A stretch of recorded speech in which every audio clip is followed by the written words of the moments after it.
Il mecenatismo culturale nel Veneto genera 5 volte tanto il denaro investito, ossia per ogni euro donato da mecenati e imprese la regione ne ricava oltre 5. È il dato più eclatante che emerge da due ricerche commissionate dalla Regione Veneto che rivelano come sponsorizzare la cultura crei non solo posti di lavoro, ma renda più attrattiva per i turisti la regione. Il mecenatismo culturale ha un impatto economico forte in Veneto. Oggi abbiamo dimostrato due ricerche che dimostrano come le micro e piccole imprese del Veneto abbiano fortemente la vocazione a sostenere l'ambito culturale attraverso il proprio sostegno economico, e questo genera non solo valore dal punto di vista culturale così come tradizionalmente inteso, ma genera vero e proprio valore aggiunto.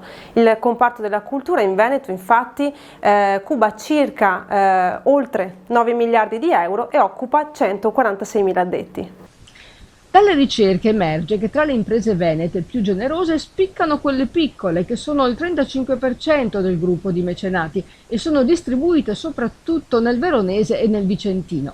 Il Veneto rimane la seconda regione d'Italia per numero di imprese attive nel sostegno ad arte e cultura, con 123 aziende censite su un panel di 172 distribuite su tutte le province. Dati che hanno indotto l'assessore regionale alla cultura Valeria Mantovan ad istituire in collaborazione con Confindustria un osservatorio.